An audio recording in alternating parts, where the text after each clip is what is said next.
he was a Chief Justice and President of the Supreme Court in Kenya from the year 2011 to 2016. Additionally, for his outstanding contribution to the development of law, human rights, good governance and social justice, Dr. Willy Mutunga has received several national and international awards. And today he's here with us to talk about matters constitution, not just in Kenya, but across the region. Dr. Mutunga, CJ, good to see you. Thank you. So what do you think will take to create that new Kenya?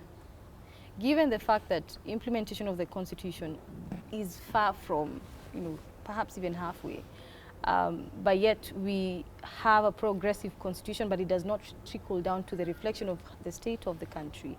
So there is that struggle for new Kenya, okay, and you see it every day, whether it's even among the elite, saying, making promises. The promises are even different because of the resistance that is coming, from the people. But again, I emphasize that to change Kenya, you must have an alternative political leadership, because that's important. That's important in the governance, in the resources and everything in the constitution, because the people that you elect, are the ones that you rely on to change this country. The other thing is, which is very clear to me, is that you cannot continue with politics of division, okay? And a division among 5 communities that make alliances all the time, all right? To the exclusion of everybody else, all right? And there you saw them, in BBI, okay? And the reason is simple. I mean, the 5 communities all, control over 70% of the votes. So if you get an alliance, as they did during Kibaki, you remember 2002, he got 67. And then the others don't count. But the constitution says no. Even the marginalized ones have to, to come in. So we don't even as yet have a leadership that has the face of Kenya, right? So we've got to focus on, just like in Tanzania and elsewhere, whether it's Uganda, the focus is on the political leadership that is going to change that country, okay? And that will win the support and the imagination of the people, that they are not going to turn around and become dictators and lock up people and change the constitution and do whatever, all right?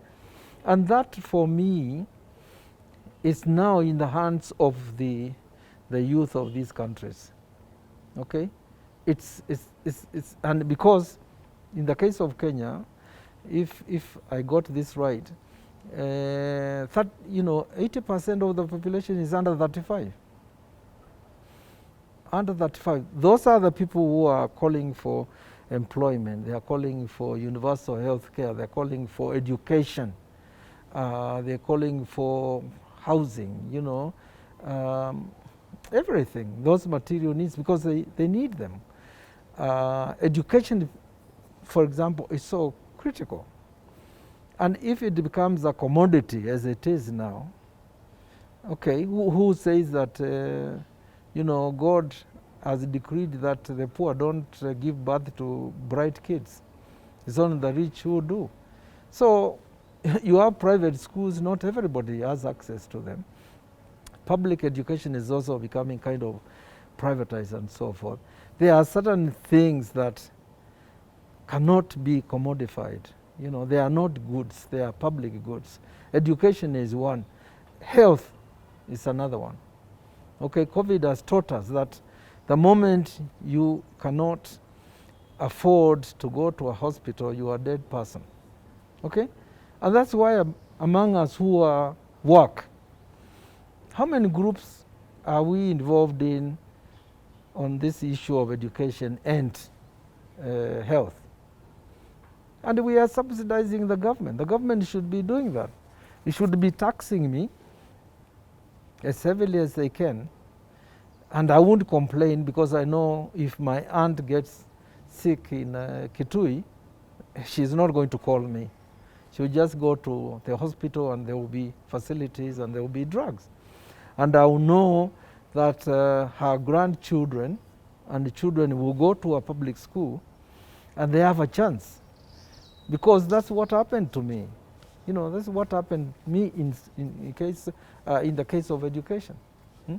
My father was a tailor, so there's no way my father would have paid the hefty fees that were paid by the government in the University of Dar es Salaam.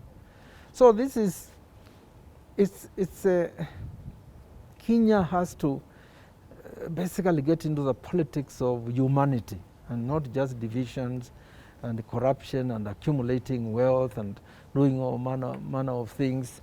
Yeah, I think this is the time. You know, the epidemic has shown us how critical it is to have universal health care, how critical it is to have resources to purchase vaccines. Okay.